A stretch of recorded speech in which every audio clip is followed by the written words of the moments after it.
Oh boy, the movie Poop Shoot really gave me a decidedly non-turd movie for this episode of B-Movie Enema. In fact, I think it should have a sizable gold nugget. I'm Geoff Arbuckle, your B-Movie proctologist, and I'm going to go ahead and kick it on over to my trusty assistant, Nurse Disembody, to introduce this week's gem. This week's episode has us taking a look at 1973's Messiah of Evil. Marianna Hill plays Arletty, who has come to a small coastal town looking for her missing artist father. She meets Playboy Tom and his two traveling girlfriends, Tony and Laura. They soon unravel the moody mystery of this bizarre town and a particular ritual that occurs every 100 years. Okay, so Messiah of Evil. Now, I love this movie so much. I mean, this is one of the handful of movies that I've watched for B-Movie Enema, the blog, that I consider to be actually very solid, very well-made movies that actually sets out to do a thing and really comes through in spades. But where do I start with this movie? I mean, there's so much that I want to say about it, Nurse Disembody. I know. You were so excited for this movie. I know. But so let's start with two elements here. First and foremost, this movie is a bit of a slow burn horror movie. It's not really a movie that jumps out and tries to scare you too often. There's not a great many characters in this movie to interact with either. What it has, though, is an effective mystery and a really great, just heaping mounds of atmosphere. Now, we've got a girl who's searching for a missing father. She's got to go to this remote coastal town, and there's a hidden secret about this town. Everything about this movie feels like you should be watching it in the dark during the fall while you're bundled up in a blanket while the wind blows and howls outside. It's the exact thing that I want in horror. I don't really want gore. I definitely don't want torture. Cheap-ass jump scares and loud music stings are really kind of boring to me after a while. And it's not like all those things can't work, and sometimes they do, but what they are is that they're really fleeting. And what I want is to feel something while I watch it, and then after it's over, I'm still thinking about it or feeling it. I want a movie to be so full of atmosphere and style that when I see another movie with the same style, or if the weather simply looks and feels like what we saw in the movie, I'm immediately reminded by it. Now, I want a movie like this, or Silence of the Lambs, or The Shining, or The Blair Witch Project, to stay with me for days after. Now, I'll be pointing out some specifically great scenes later in this episode, so I'm going to be taking notes, and you better be too. Now, the people who made this movie are husband and wife writing team of Willard Huyck and Gloria Katz. This was right around the start of their career. What they're probably or one thing that they should probably be called out for is that they are unsung heroes to people, let's put it this way, of a certain age. The couple were the script doctors for the original Star Wars movie. And it's been long known that George Lucas's original cut of Star Wars and his original script, on top of that, was interesting but not great. The script was very dry. It had a lot of procedural stuff in it. The editing was very procedural in a lot of ways. It had scenes that went on too long and was a bit of a mess. But two things happened to save the movie. First, Huyck and Katz came along and injected a lot of the more fun and comedic elements to the script to help kind of punch it up and lighten the mood of the movie. The other element was a save from editors Paul Hirsch, Richard Chew, and Lucas's own wife, Marcia, who worked in their own spare time while they were editing another film to help with the timing, the pace, and the excitement of Star Wars. Now, I'm going to go a bit off the rails here for just a moment. Now, the original Star Wars stuff that ultimately had to get doctored and everything was basically what we got in the prequels. I can feel you want to take this further, but let's get back to Messiah of Evil. Thanks, Nurse. I agree. Of course, you're right. I mean, there's no need to go down those crappy avenues when we're about to watch Messiah of Evil. Hike was a big fan of the Universal horror classics and was also an avid reader of Lovecraft in his youth. The moodiness and the otherworldliness of this movie really tips its hat to those two influences. Also, being somewhat fresh from film school, they were also bringing in very European ideas. Katz is quoted as to saying that she liked the idea of using the setting of this portion of Los Angeles where they shot to look something like what Antonioni would make a setting look, or how it would make it a character. She also mentioned how the French really loved narration and was greatly influenced by that as well.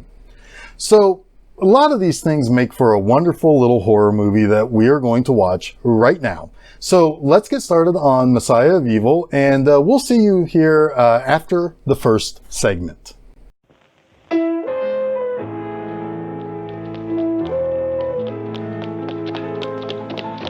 I gave my message to the wind. I told my story to the sea. No one else is listening to me. The hidden truth clear in my mind. Soon all alone I will not find. Somehow, somewhere, someone may hear me. Hold on to love, hold on to love, but beware of men who became beasts of prey. Many are they, child without a soul, men without a heart, their one hungry goal to tear your life apart. How many are they? Don't try to find out, stay away. They are without shame. This is not a game. From them stay away, or you could become one. I say, I gave my message to the wind. I told my story to the sea. Somehow, somewhere, someone may hear me. Hold on to love, hold on to love, hold on to love.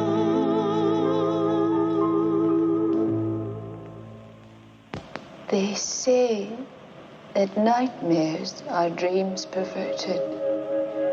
I've told them here it wasn't a nightmare, but they don't believe me. They nod and make little notes in my file, and they watch me now, waiting for me to scar my breasts, to eat insects maybe, or to lift my dress like some crazy old woman and urinate on the floor. But there's so little time left. You've got to listen. Not far from here, there's a small town on the coast. They used to call it New Bethlehem, but they changed the name to Point Dune after the moon turned blood red. Point Dune doesn't look any different than 1,000 other neon stucco towns. But what happened there, what they did to me, what they're doing now, they're coming here. They're waiting at the edge of the city. They're peering around buildings at night.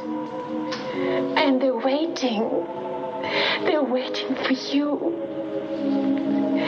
And they'll take you one by one, and no one will hear you scream. No one will hear you scream!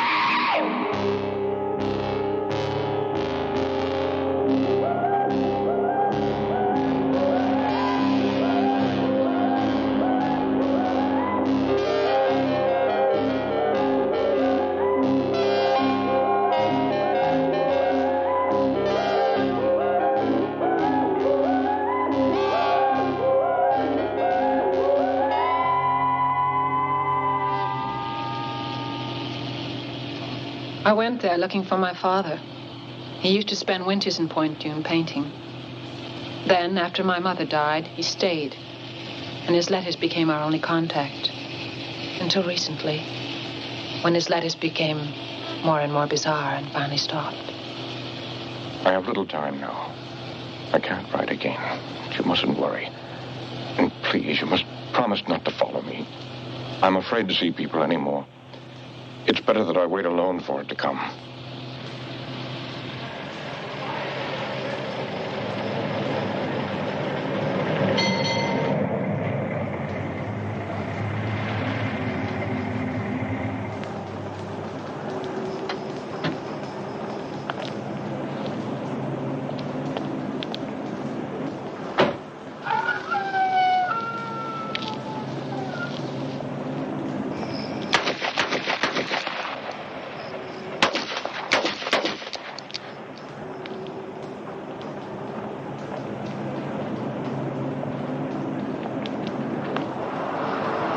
Fill her up? Yes.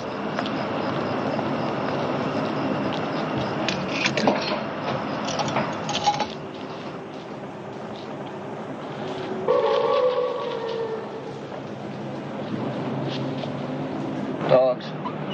Stray dogs. Doesn't sound like dogs. Has to be. Has to be dogs. I've hunted in them woods out there. Nothing but quail and rabbits. Rabbits don't make that sound.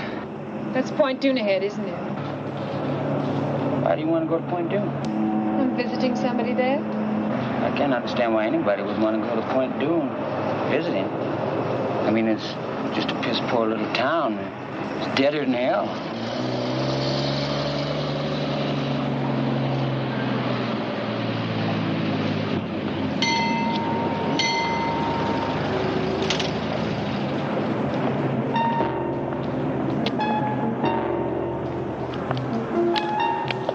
You forgot. Hello there. Fill her up? $2. No knock. Yes, sir.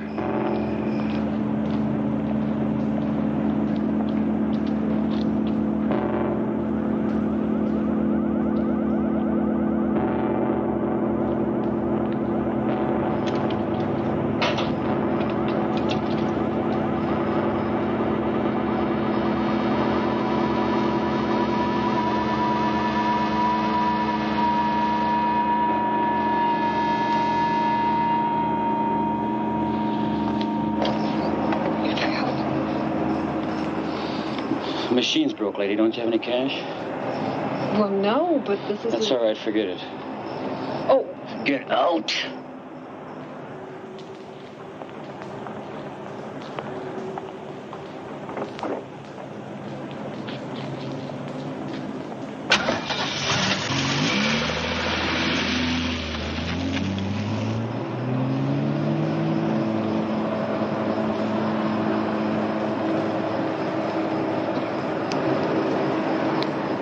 Get your stamps?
June 30th. For 3 nights now, I haven't slept.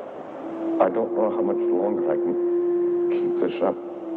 Visions are coming from areas of my mind that I don't understand. July 2nd. These grotesque images keep crowding in on me. At night, I find myself wandering alone in town, catching glimpses of horrid animals I know can't be there. And along the dark beach, faces haunt me. Pale women with sleepless eyes and shadowy figures staring toward the black water.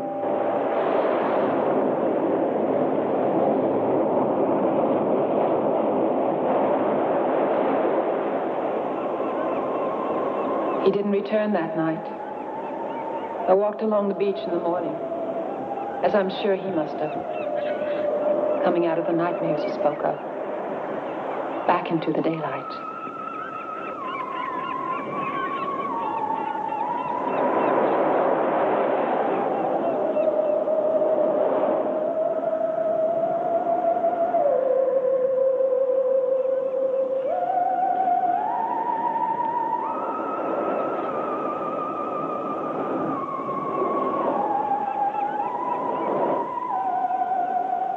I drove into town later. It was hot already. I saw an art gallery and I thought they might know my father. The art dealer was blind. Her fingers moved like a pale spider over my face.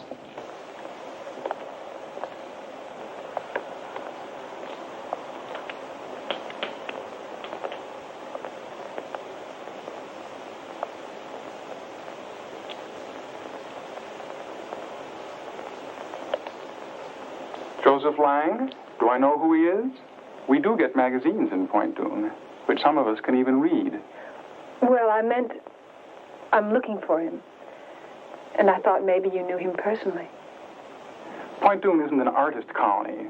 I heard he did take people out there, mostly women, but they weren't from Point Doon. There were some people in this morning looking for your father, which means some people do like his brand of art. Who were they? I don't know. Strangers. I think they're staying at the Seven Seas.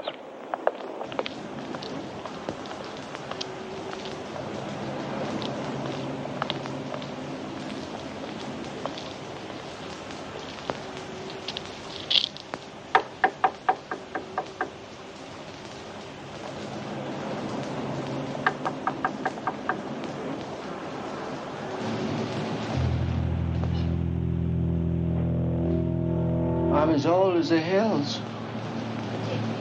Mama delivered me herself. She took me from between her legs. Bloody little mess. Just about to feed me to the chickens. And Daddy said, maybe we could use a boy, Lottie. That's how I came into the world. Excuse me. They said at the gallery that you were looking for Joseph Lang. He's my father, and I just... Just come in and close the door. All I want to know is if you knew... Close the door.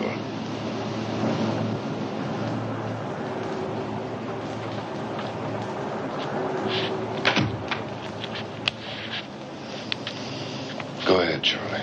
It's hard to remember back on things, but I remember the red moonlight Daddy told me about only once. Mama gave him a bad look when he talked about it. He was only a boy himself then. He called it the blood moon. He said that was the night that he lost religion. He learned that men could do horrible things. Like animals. I'm really hungry. I've got the munchies. Shut up. Go ahead, Charlie. What about the moon? 100 years ago, the moon started turning red up in the sky and things began to happen. It was like the red of the moon got up there, the closer the people were being jerked toward hell, where the people started bleeding out of control. They found children eating raw meat. It was like the town was festering with an open sore. Until the night that they... Till the night they came down out of the canyon and... Who came down, Charlie? I gotta go. Charlie. Take the wine, Charlie. Wow. Thanks for your kindly hospitality.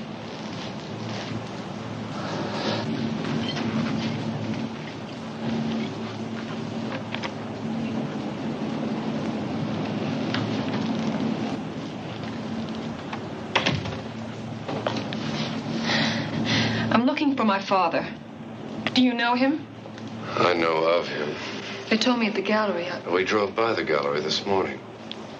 I happened to see his works in the window. I didn't know that he lived here. They didn't have any of his paintings there. Well, that's popularity. Because they did this morning. I offered to buy one, and the old woman said they weren't for sale. As a matter of fact, it was a portrait of you. Tom likes to collect things. Like old trunks? Old-fashioned retort. What's a retort? Tony, you're half girl, half child, and half wit. Sit on it, sister.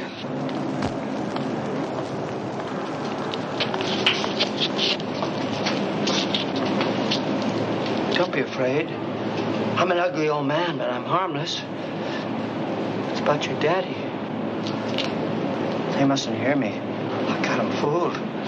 I get drunk, sleep on the sidewalk like a dog, and they let me be. I ain't crazy. I know Charlie. What about my father? You have to kill him. You're crazy. You can't bury him. Don't put him in the ground. You gotta burn him. You gotta put fire to his body.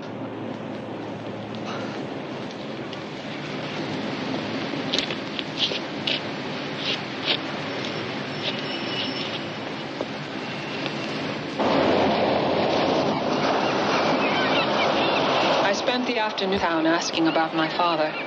The reaction was always the same. People would only stare or shake their heads and back away. July 6th. Our Letty called this morning. I listened to her, but couldn't let her know I was here. My voice would have terrified her. At times, I make noises which don't seem human, and my mind is letting go.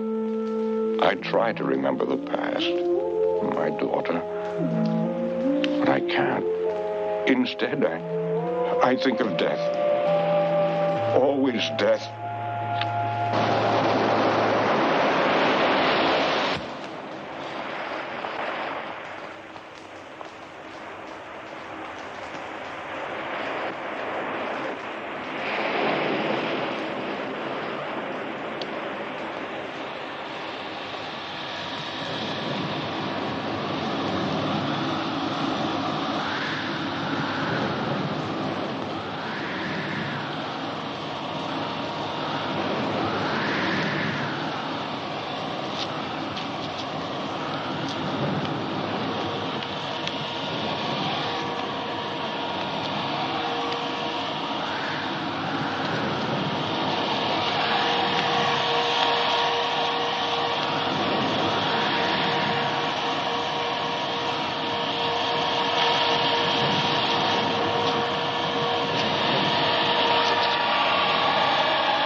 What are you doing here?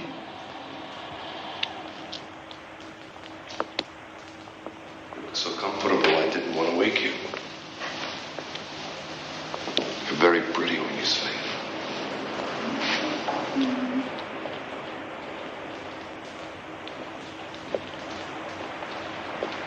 I'm going to take a nap. Want to come? Later. You can't stay here. Just for the night. I'm willing to pay. We had a little trouble at the motel. You remember the old gentleman who was telling us the story? Of course I do. He was mad. Perhaps, but when they found him this afternoon, he was dead. The police came and questioned us. Needless to say, they weren't very understanding, what with me and my 2 traveling companions. And then suddenly, every other motel locked and shuttered its windows. You're the only other person we know. What happened to the young man? They found his body in the alley. He must have passed out or something. The police theorized that it must have been dogs. Well, they found his body half-eaten.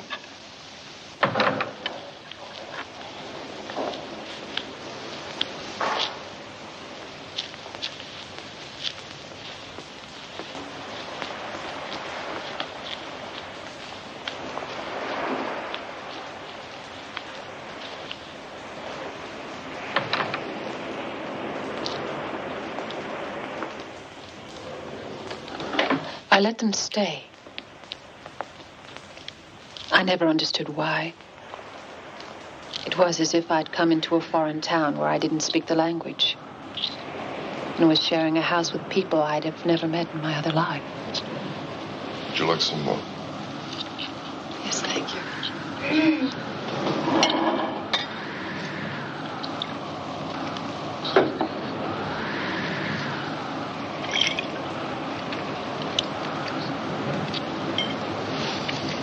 Wind is strange. It's like the Sirocco. It blows across the Mediterranean from Africa. I was born in Portugal, in a castle. I thought it was a villa in Spain. My mother was a Portuguese, aristocrat. My father was rich and American. I have a castle that stands above the sea. One of our legends tells us... Tom, what are we doing in this shitty place? I don't know, really. As I was saying, every race has their legends. The Romans, the Greeks, even the folk here in Point Dune had their stories. I'm interested in their story about the blood moon.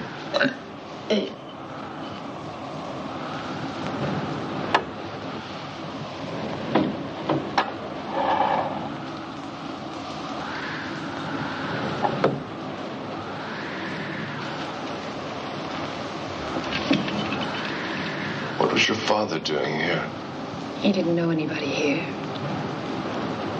He could paint. Has your father been painting long? Laura's quite the art critic. She used to model. Photographers mostly. She specialized in exotic poses with snakes. Oh, Tom just gets so clever when he's trying to get into somebody's pants. Listen, when you go to bed with him tonight, why don't you let him sleep? Laura, I am tired of having to apologize for you.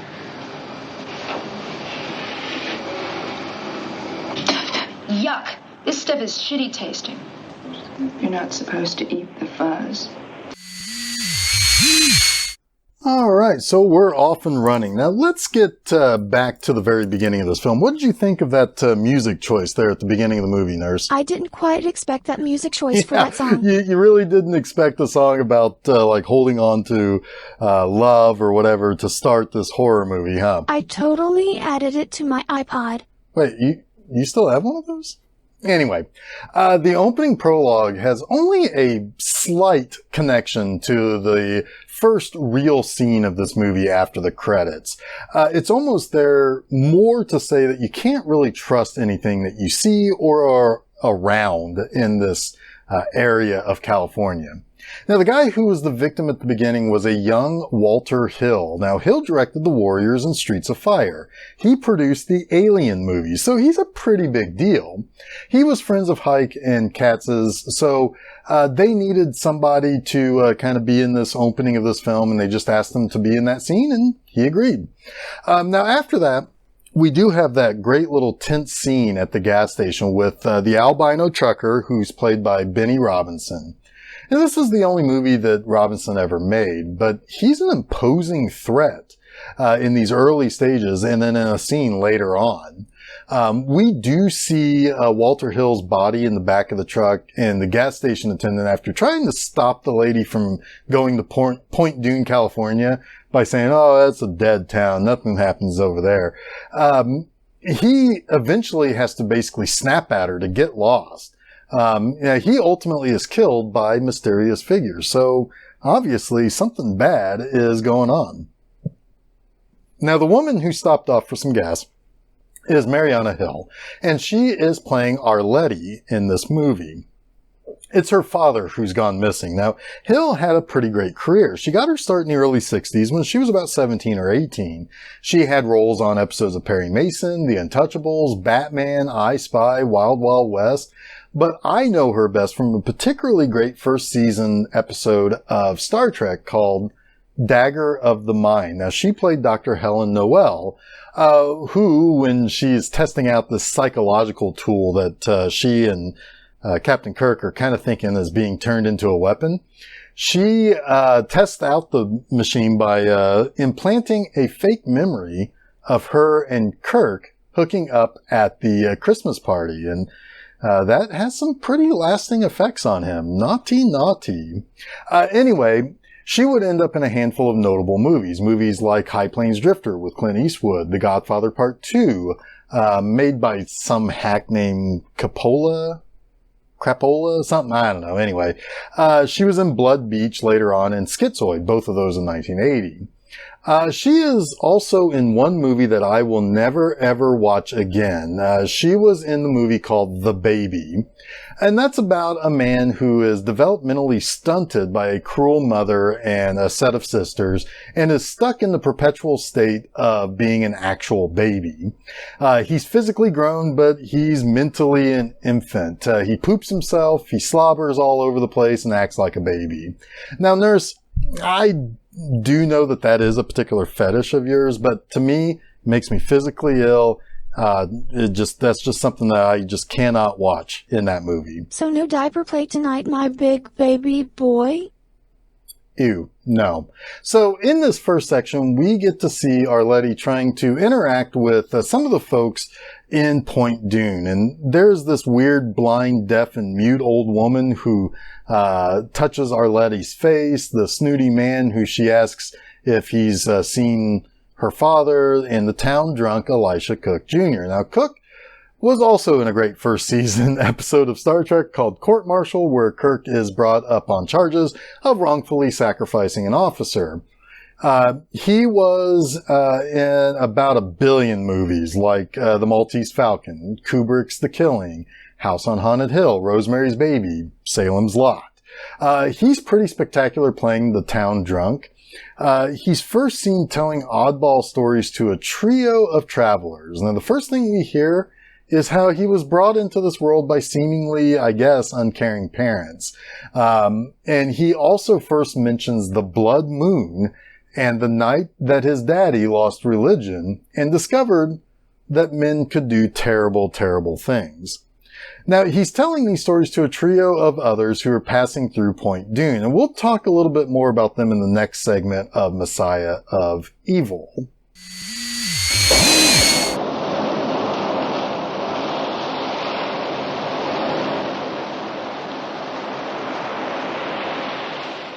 He said he was a collector of old legends. He thought my father knew something of the legend of Point Dune. I told him my father wasn't here. He said they could wait.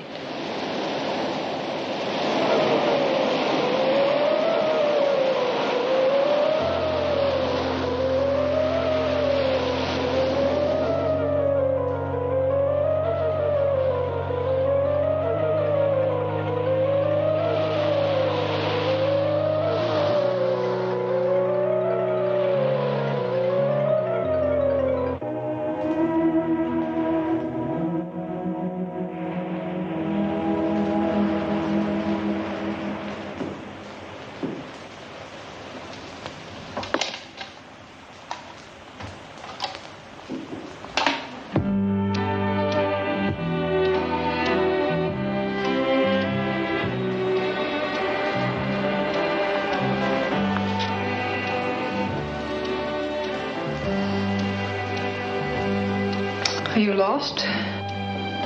No. I've been walking. Have you seen the fires on the beach? No, I haven't. Good night. There is something you could do for me. What? My zipper is stuck. On my vest. I'm sure one of your traveling companions could help. Well, they're very angry with me. They get jealous when I'm around strange women. How awkward. Really? So if you just...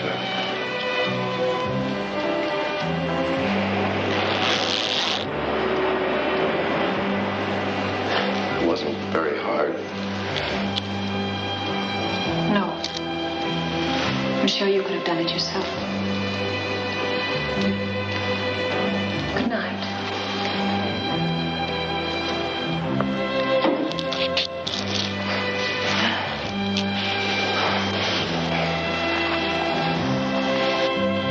You don't just unzip a man and say goodnight.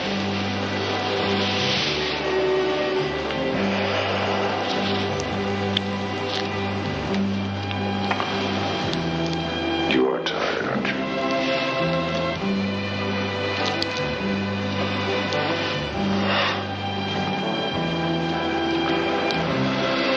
So am I.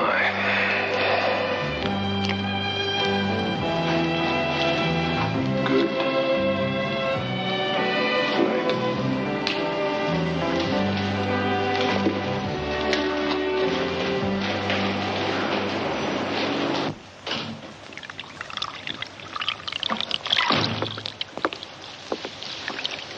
Going out tonight?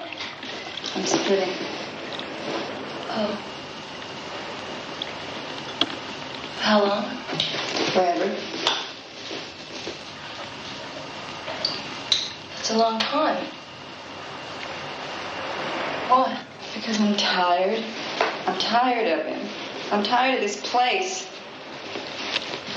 He didn't get lost, you know. He came here on purpose. And why the hell Point Doom? Don't you like the beach? Maybe you could learn to body surf. He's just farting around with us. Yeah, we'll let him fart around. I'm going to San Francisco. Mickey will take me in.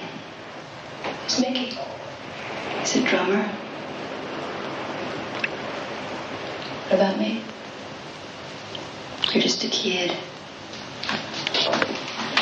You'll be all right.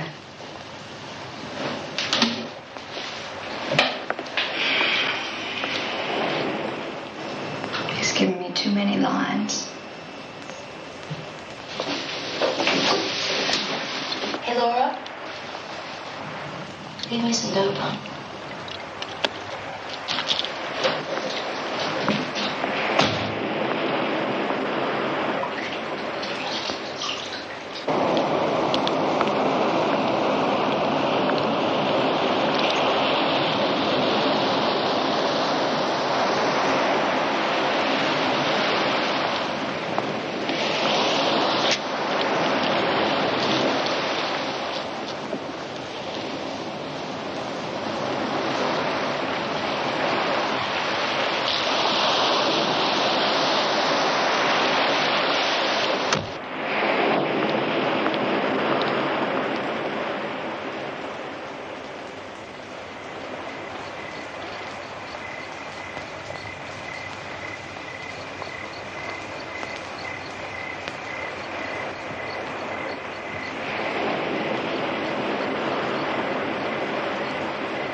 Thanks.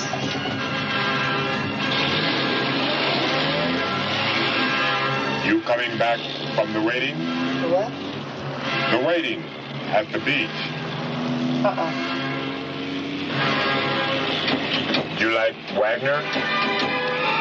Oh, yeah, sure. Super.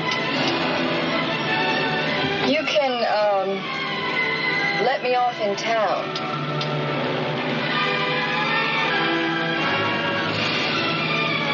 You guys must have been, working late. Moonlighting. Moonlight. Everybody was out there tonight. Even the little creatures. I found a lot of them. A lot of what? Beach rats. What's wrong? Nothing. What do you do with them? Do with them? I eat them. That's what I do with them.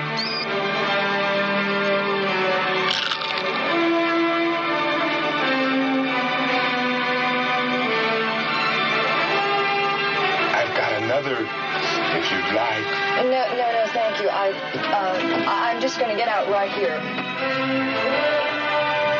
You don't want it? No. It's a very nice night to walk.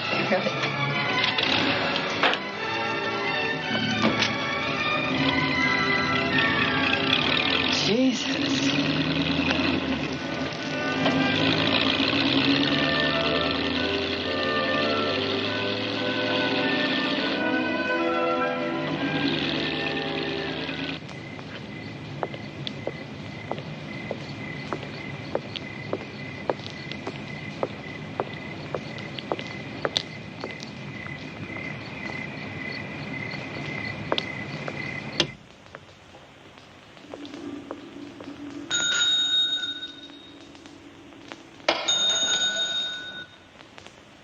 Hello?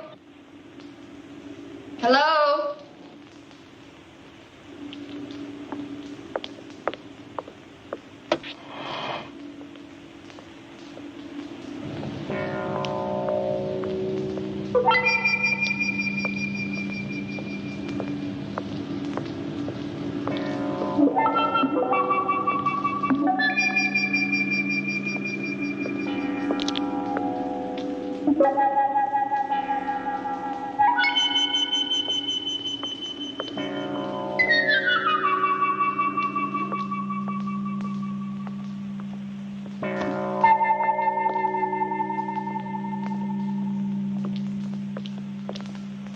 Hey!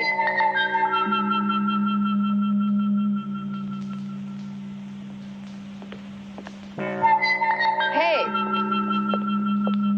Hey!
17th. I dread the nights coming on now. The fires on the beach are more numerous. And more of them are coming out at night from the town. It's more horrifying than I expected.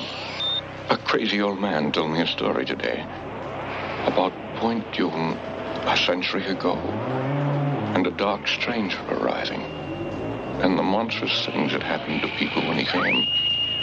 I thought I was going mad, but worse now. I think the hideous things I'm seeing are not imaginary. What are you doing? What is this bullshit? I can't get any stations in.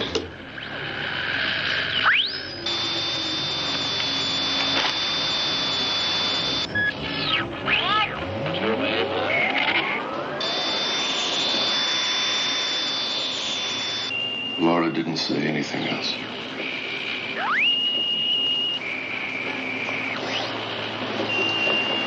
Give a girl a pair of shoes and she walks out on you.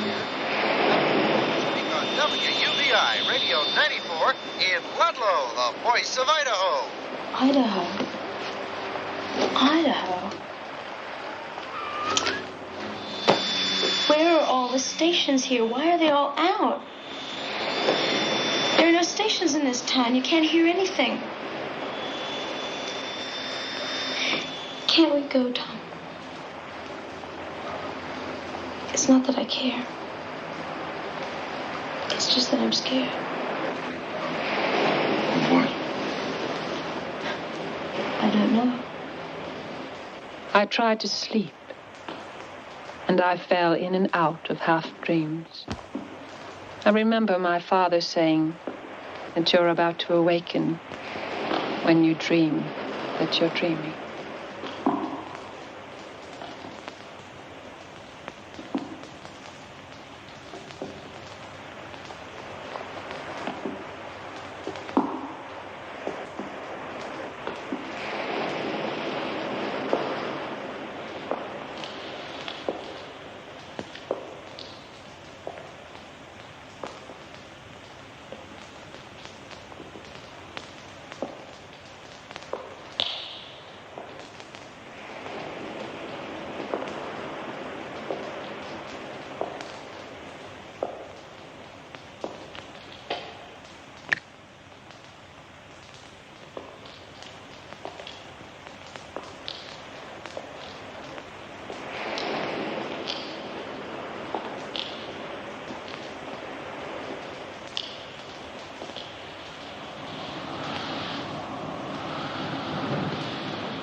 Tom.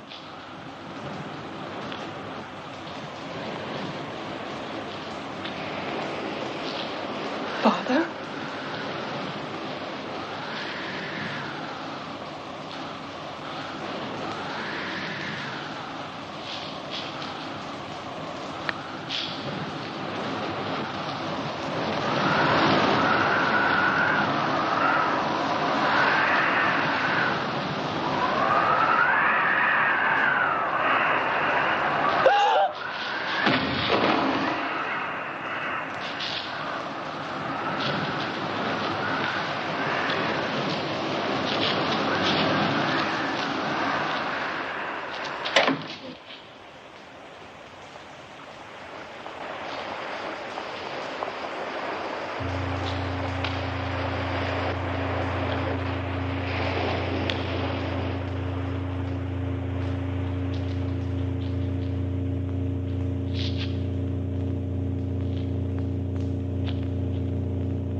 I felt like I was losing control.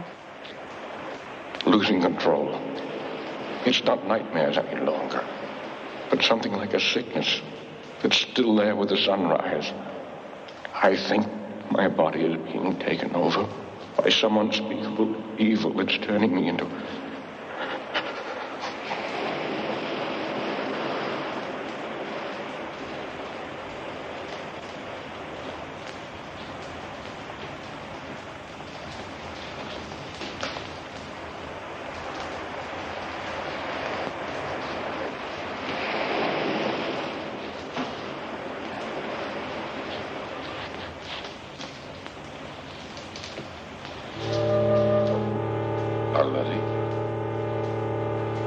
What's wrong? I don't know. The light was on in the studio. I thought maybe I thought someone was in there. Come on. It's all right. There was a painting.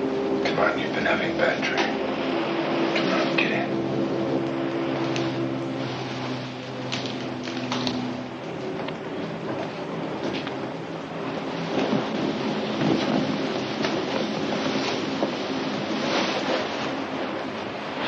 I don't know what else to do.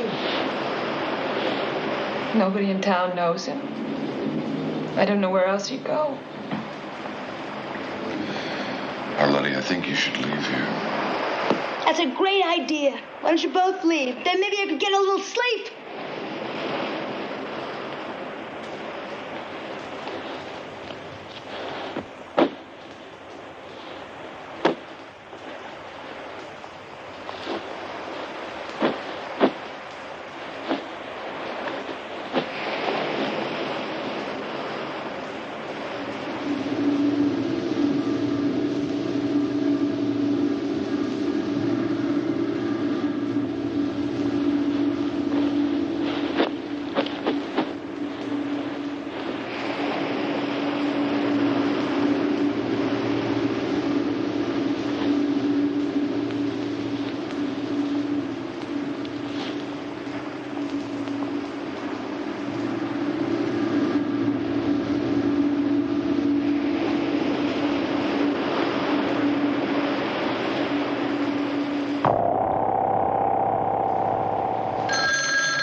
Hello? Yes, it is. What?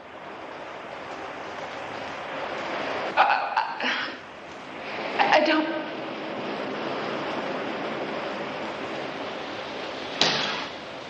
Where?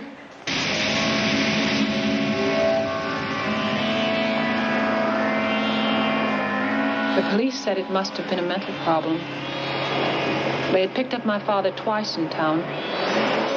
He was found wandering around before dawn. He never knew where he was, what he was doing in the dark streets. And then people reported seeing him on the beach, building a huge sculpture. The tide must have collapsed it on top of him.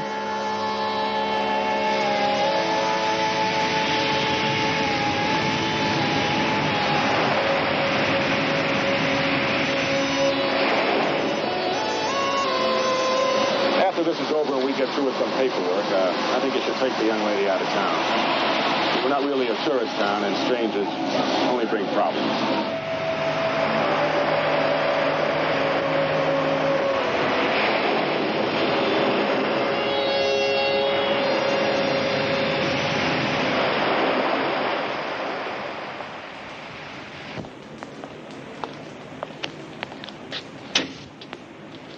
July 20th. If the cities of the world were destroyed tomorrow, they would all be rebuilt to look like Point June. Entirely normal. Quiet. Silent, though, because of the shared horror in common. I know it's hiding now beneath its stucco skin.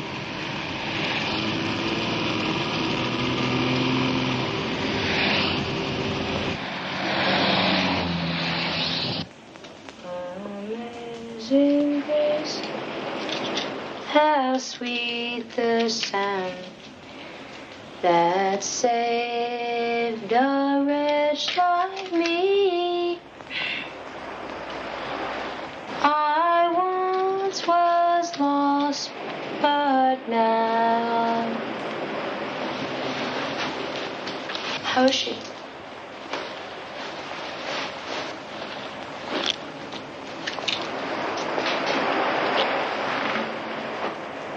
I remember the night my father died. He was coming home from work, drunk. He Started bleeding out of control. They found children eating raw meat. And it was like the town was festering with an open sore until the night that they... We're never going to leave this place, are we? Until the night they came down out of the canyon and...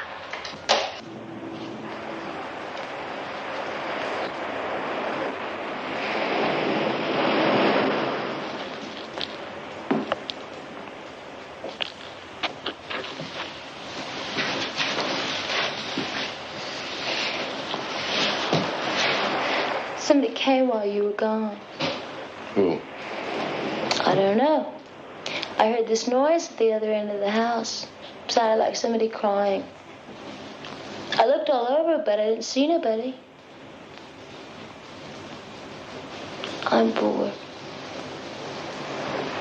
Why don't you go to a film? A what? A movie. Oh, a show. Great. I get to take the car. Then you two can be alone together. I sat in my father's chair. The mundane scenes around me were of Point June. They were slightly distorted and foreboding, as if they were hiding some message, just as I knew now. Town was hiding some dark fear.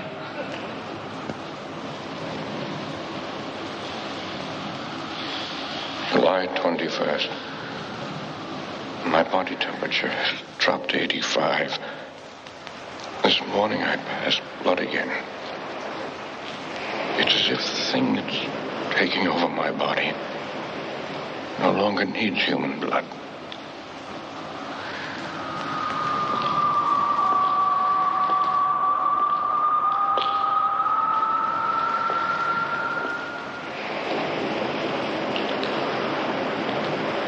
Already? What's wrong?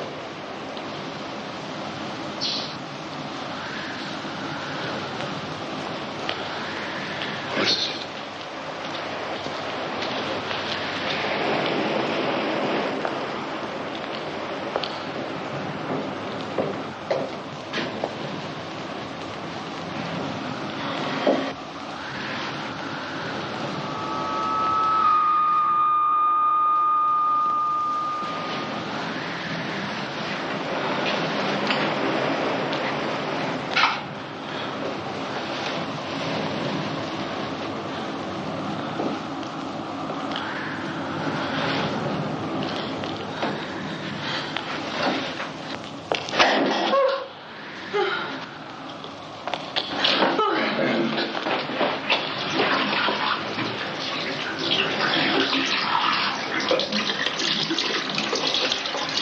Tom, I didn't feel it.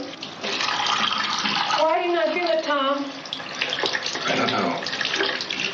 It's as if the thing that's taking over my body no longer needs human blood.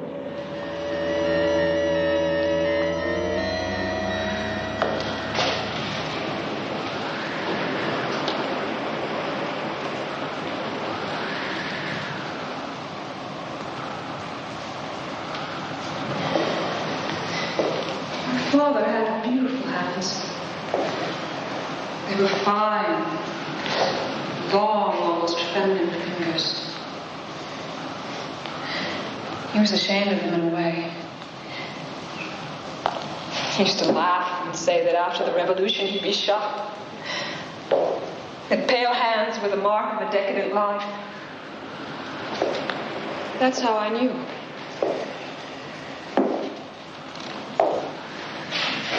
Tom, why did they lie to me? Those weren't his hands. They were coarse and large. That wasn't my father. You sure? Yes! God.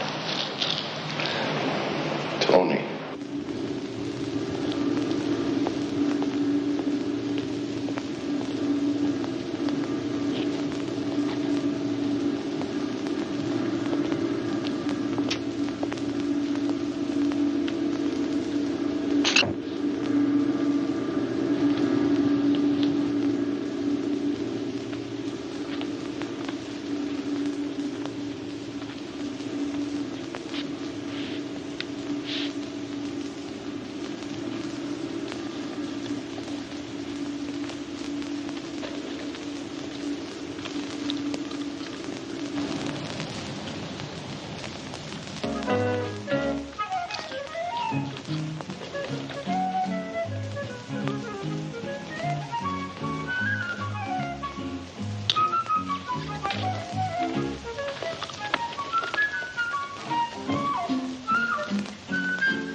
You can't take all three of us.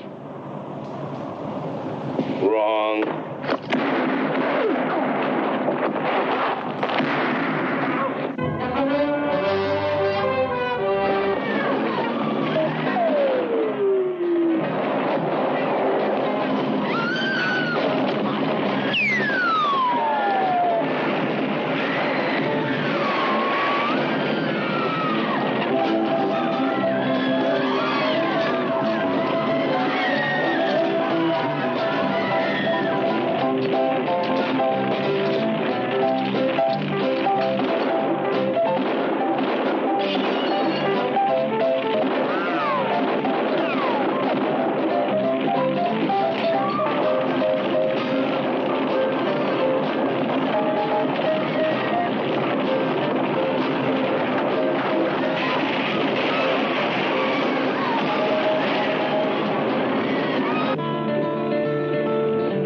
Isn't always milk and honey, free without care. Life isn't always fair and sunny. Life isn't always...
paid for a tune.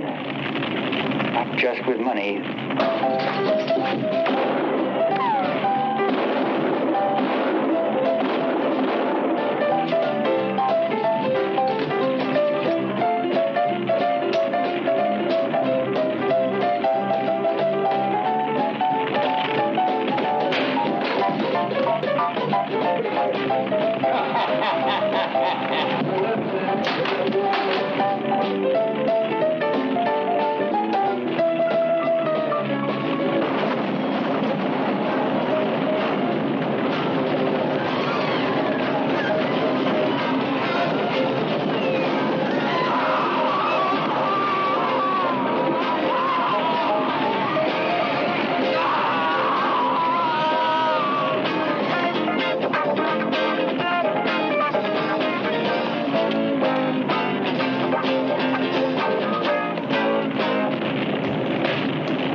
Alright, so we met 3 new characters at the end of the first act, where that ultimately ends up kind of playing a big part in this movie in various ways. The first is Tom, and he likes to collect things, as one of his girlfriends say. He's played by Michael Greer. Now, Greer's actually a trailblazer for how homosexuals would be portrayed in as respectful ways as possible, at least in the late 60s and early 70s. His breakthrough role came in the movie The Gay Deceivers, playing a flamboyantly gay landlord of a building that the 2 main characters are faking their own homosexuality to live in and dodge the draft. It's said that he actually rewrote the script where he could, as to not have his character come off as too much of a joke or a cartoonish type of gay character. Unfortunately, he didn't really realize that when he played that role so well, then followed it up as a transvestite gay man in the prison film Fortune in Men's Eyes, he would be typecast essentially forever. Now, from what I understand, Greer was gay, but rarely could get any real mainstream straight roles. He did do some smaller B-movies like this one, where he does seemingly play the romantic lead and the hero of the movie. And he also was in the Roger Corman-produced Summer School Teachers. But he was really better known for being a stage actor and a comedian. Tom, though, doesn't travel alone. With him are 2 babes. The first is the not-so-worldly Tony, played by Joy Bang. Now, Bang was born in the Midwest and was raised by adoptive parents in New York.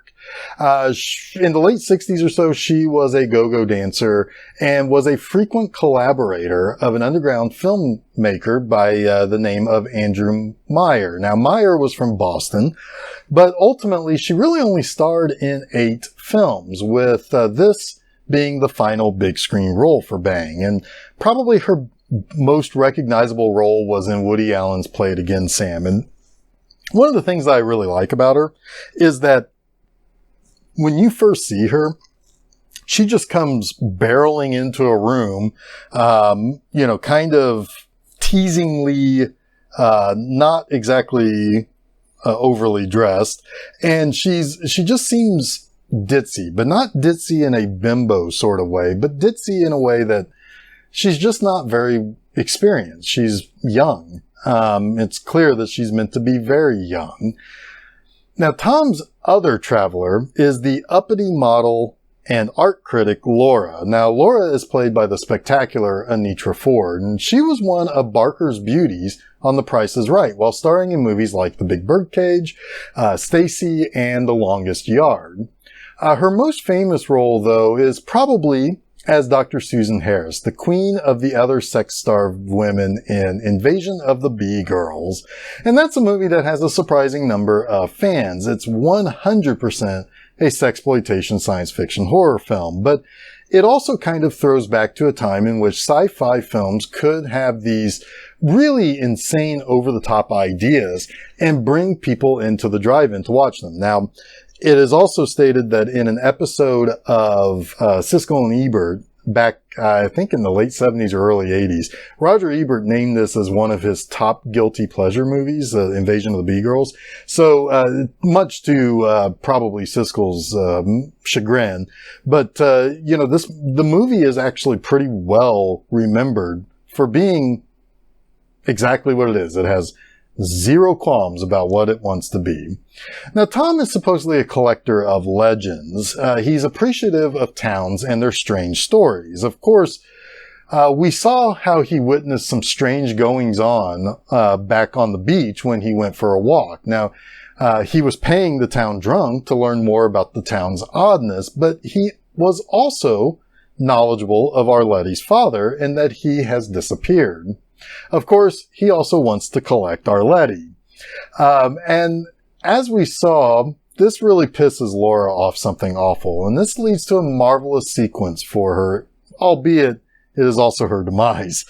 First, she tells Tony that she's going to beat cheeks and get out of town, and that she's done with Tom, which Tony doesn't really either seem to care or understand. But then she gets a ride from our albino trucker, who then offers Laura a mouse to eat. Then she goes to the supermarket where she has an unfortunate run-in with the townsfolk who are just looking for something to eat themselves. And this is where we get to the building dread of this bizarre town that is pretty much completely empty and totally cold. The gas station guy at the beginning told Arletty that that place was dead. Well, now we're seeing it.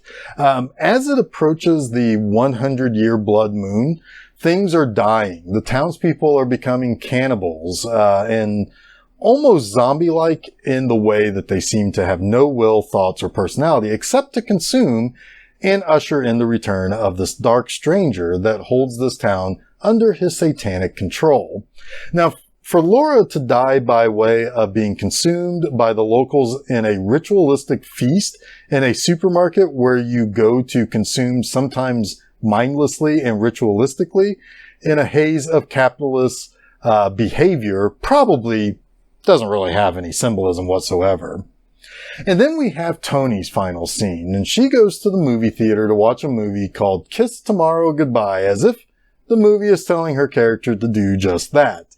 Again, the eeriness of an empty movie theater with hardly anyone in it that slowly fills in behind Tony until she's bum rushed and devoured is, maybe even more so than Laura's death scene. Tony being surrounded by members of the town while she's almost blissfully watching the screen, almost as if she's just kind of being lulled into a sense that she's someplace safe, someplace normal. And then she finally realizes that there's something really bizarre going on behind her, is probably more of a true horror scene than the supermarket attack. That was vicious, yes. This was something that took its time and slowly proved to be a terrifying situation. So while Laura was being consumed in a consumer market, Tony is being kept pacified by a movie while the horror starts encroaching in on her from an older population. Again, maybe there's a bigger meaning here. Maybe it's just an awesomely terrifying scene. Now, Nurse Disembody, I was kind of thinking about this. When we had our interview, I never really asked you if you were by chance some sort of invading B-girl or something, and maybe if I should be kind of concerned for my life or anything. So, are you? Are you a B-girl? Buzz. Buzz. Buzz. All right, well, let's get back to the conclusion of The Amazing Messiah of Evil, and I'll see you here when the movie is over.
You've got to help.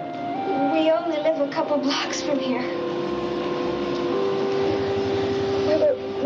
watching TV when we heard them. They came crashing through the sliding glass door, making that noise, that awful noise. We tried to get the children, but they already had them in the hall. They went after them like sharks. My husband dragged me out, and we ran to some neighbors who had guns, but it didn't stop them. They kept attacking anyway. But he's still there. You've got to help. I can't. What's wrong? Your eye.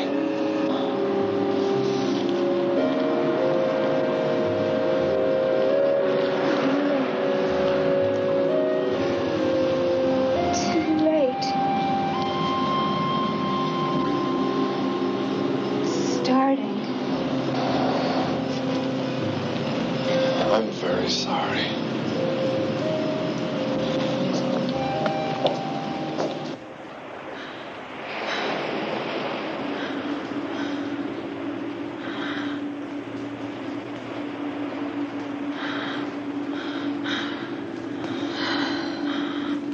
July 28th.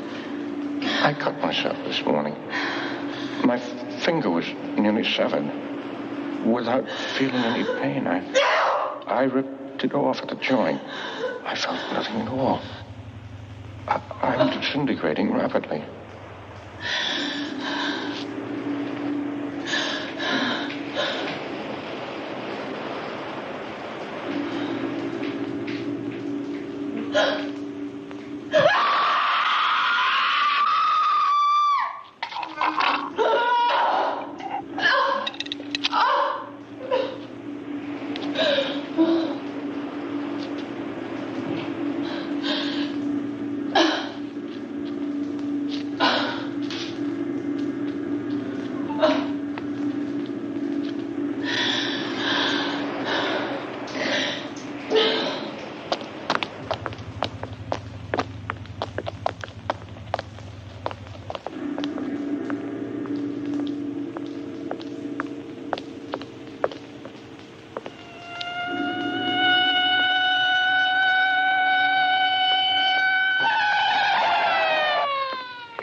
I tried to warn you. I dragged one of the bodies they killed up on the beach, but you still didn't leave. A little time left. You'll have to go. Tell people on the outside. Warn them that what happened 100 years ago is happening again. What? Listen. Please listen. It came 100 years ago. A hunter first saw him.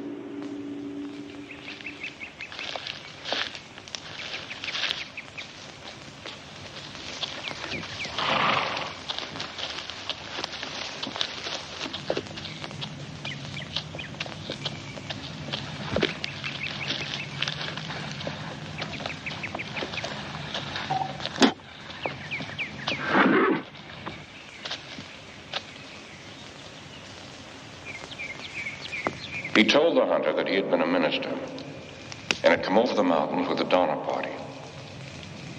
He passed that horrible winter with them and saw men commit hideous acts. He said that he himself had eaten human flesh, but had survived because he had faith. Faith in a new master. The hunter didn't understand when the dark stranger said he was spreading this new religion.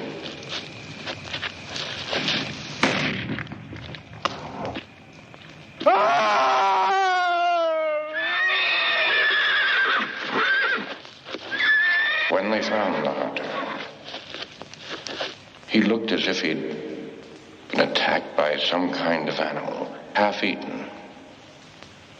As he was dying, he told them of the dark stranger. And they assumed he was delirious. When he went into a fit, biting at them like a rabid dog, they shot him. The dark stranger watched the chaos.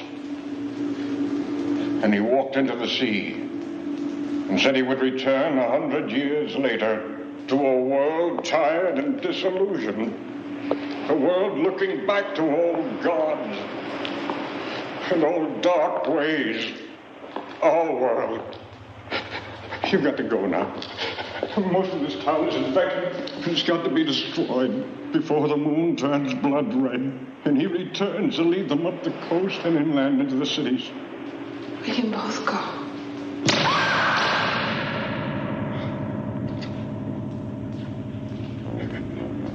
They took me, and they did this to me.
I already tasted human flesh.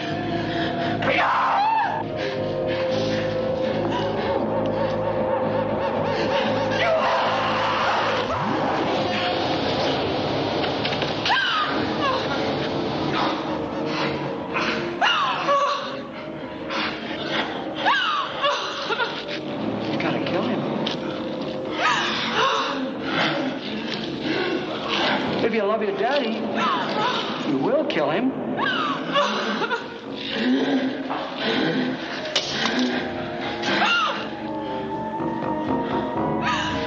Can't bury him. Don't put him in the ground. Gotta burn him. Put fire to his body.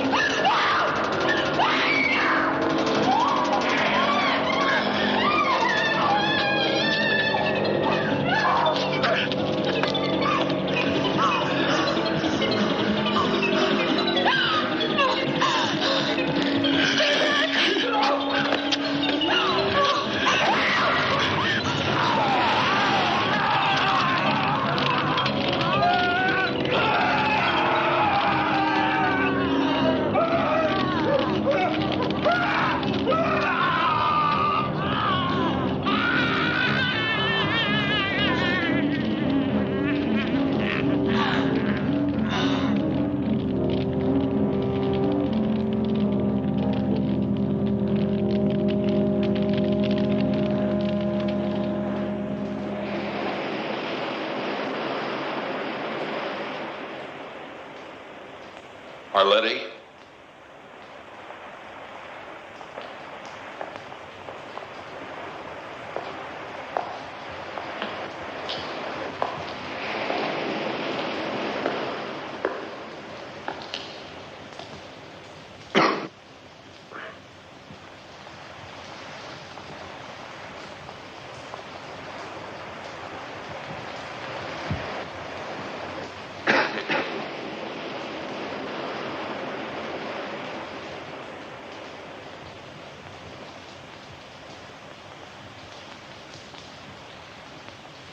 Arletty?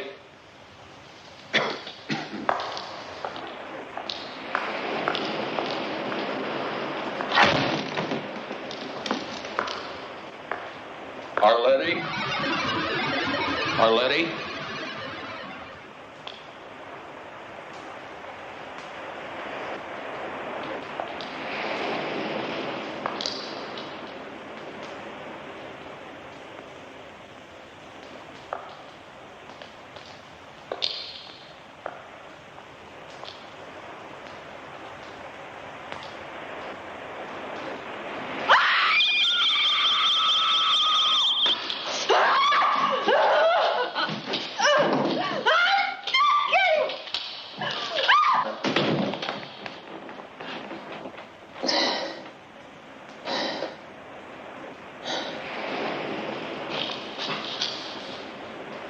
Why didn't you leave?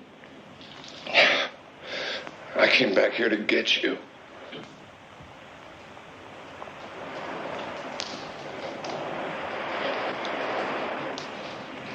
Tom, it's too late.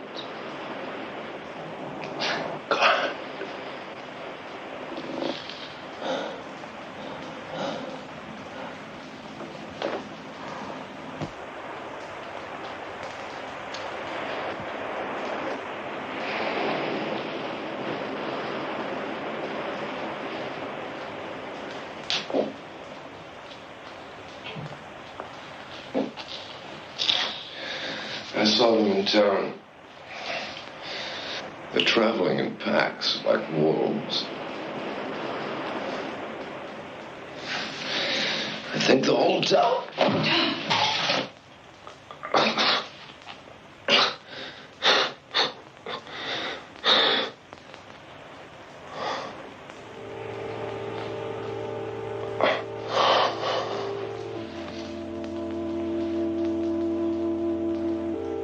I was dreaming. We were in a forest, and it was snowing. The trees were wet, and you were looking up. And I asked you what you were thinking. You said you were thinking about all the people who were born and died. While the trees went on living.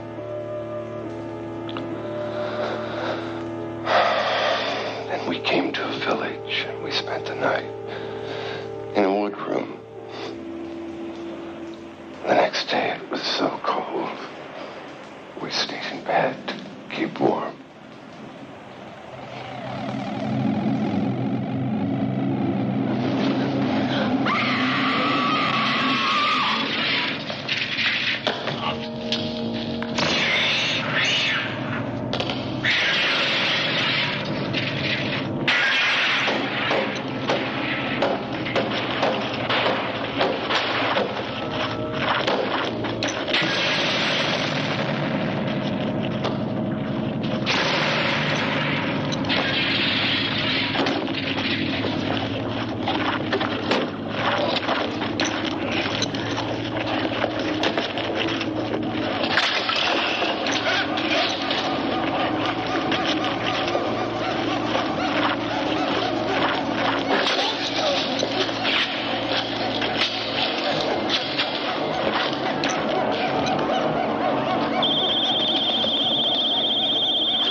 We thought we must have made it out of the town. And then we saw the first one.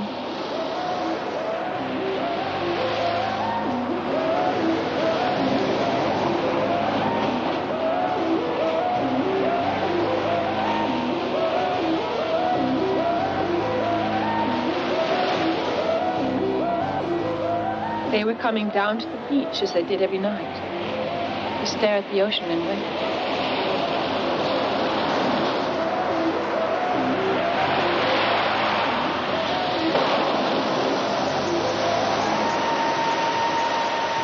We could go no further. They were all around, watching us, staring at us, as if we were trapped animals.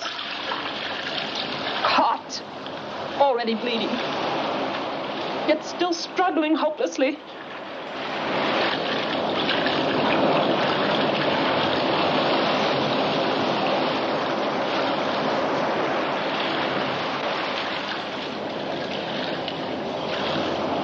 We hoped to make it to one of the small boats on the horizon, and then we would drift out and head for safety down the coast. He was having trouble with his arm. I had hurt him. And now I couldn't help him. Boats didn't seem any nearer.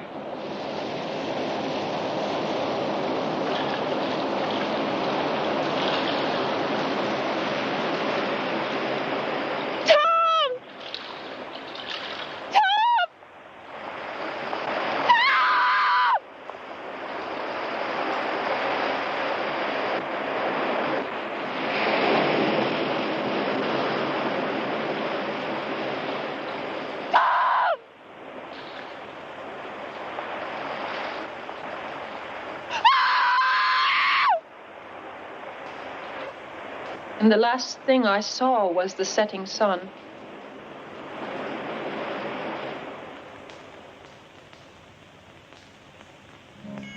They hadn't let me drown. They had pulled me from the water. They had prevented my last escape. That night, most of the town was on the beach. They built their fires, not for warmth, but as beacons to be seen from the black ocean. They dressed me in an old gown. I was to be offered, and following their prophecy, the moon turned blood red, and the dark stranger returned.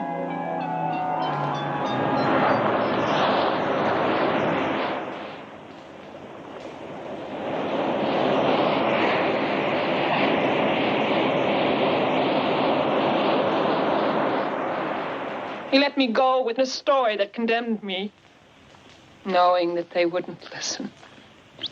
He was right. I made it back, and they put me here. He told them of the dark stranger, and they assumed he was delirious. When he went into a fit, biting like a rabid dog, they shot him. It was like the night the moon turned blood red. red. The moon got up. Horrible, pale creatures. Close who were no people longer were being jerked. What hell? crashed into farmhouses and gorged themselves. Men can do horrible things. Foreign cannibals. Folks with shoes around the streets 100 years ago.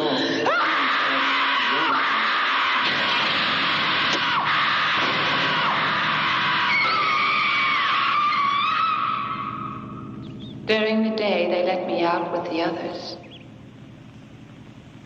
We sit in the sun and wait. We sleep. And we dream. Each of us dying slowly in the prison of our minds.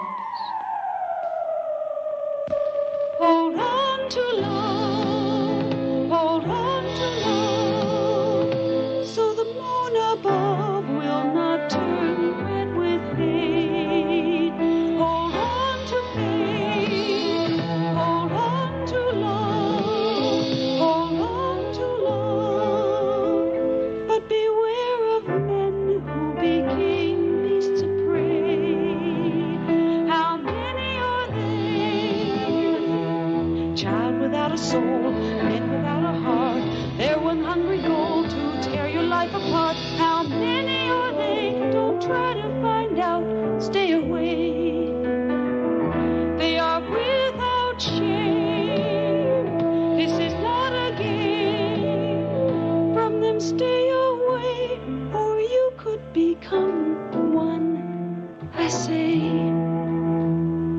gave my message to the wind. I told my story to the sea.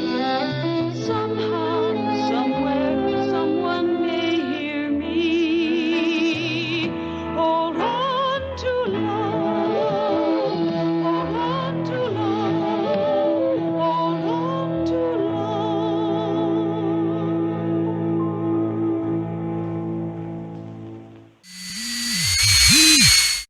All right, so that's the end of Messiah of Evil. Arletty has been consumed, but in a different way, by Point Dune. Now, she's now sent to be the messenger of the Messiah of Evil, and while she is spreading the word as the townspeople wanted, she's also terrified and scared of the day that the Dark Stranger and his followers will return for her. Now, a couple of last bits here from the movie before we start to wind this whole thing down. First, the scene in which Arletty's father, Joseph, visits her, that's an incredibly intense scene. He's crazed. He's hungry. He's fighting a losing battle to not succumb to his own hunger. Although I suppose this is more of a vampiric sort of deal and not cannibals or zombies, though obviously there's a little bit of both of those things going on as well. Now, anyway, when he visits Arletty, he eventually ends up with the blue paint covering his face and is ultimately lit on fire by her. But just before being lit on fire as he's covered in paint, that image became something used in the openings of one of the years of Cinemasker's Monster Madness series that James Rolfe did. And it's a good moment that we've been kind of building to for the entire 70 minutes prior. She came to town looking for her father, she found him, and it wasn't good. I also like that it did call back to the Elisha Cook characters, basically saying that you can't shoot these creatures, you can't, you have to burn them, you have to, and there's nothing that's ever going to change these people back to what they were either. She's going to have to kill her father, and she was going to have to burn him, and that's what she got, and that's what she did. Now, when we finally get the full story of the Dark Stranger, it's totally worth it. Too often modern horror movies will try to explain the evil to, I don't know, like ground it in reality or something, but here, it just puts things into better context. Why the Dark Stranger came, why is he returning, what's going on with the town, and so forth. It's well written and well conceived. It also fits the era, too. The early 70s was a very tumultuous time, and the Dark Stranger was really just kind of feeding off that despair and tumult. Now, Arletty's father, Joseph, is played by longtime character actor Royal Dano. And to be honest with you, I did check to make sure that Royal Dano also wasn't in a first season episode of Star Trek, but alas, he wasn't. Dano racked up nearly 200 credits in his career that spanned from 1949 until 1993. Gosh, this is a great film. I mean, this is one that I watch every 6 months or so. It's one that I wouldn't just recommend to anyone.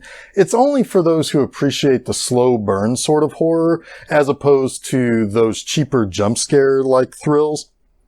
It's not just creepy from the standpoint of the atmosphere or general mood set by this empty town and the howling winds from the ocean in Arletty's father's house. It's got character to it, and the characters have an opportunity to breathe and actually have some things to do. This movie is just criminally underrated. All right, nerds, tell them where they can find our stuff. You can find all of Geoff's writings and upcoming episodes at www.bmovieenema.com. You can follow the page at Facebook and Twitter and check out episodes on YouTube. If you have a Roku, get OtherWorlds TV and check him out along with all the other hosts that appear there on weekends. All right, so I guess that does it for this week's B-Movie Enema. We're more or less now in the home stretch of this first season, so I hope you stick it out with us. Hey, nurse, what smells so good? I'm reheating leftovers. Oh, what'd you bring? I've got some tom ribs with a rack of Lori and some Tony slaw.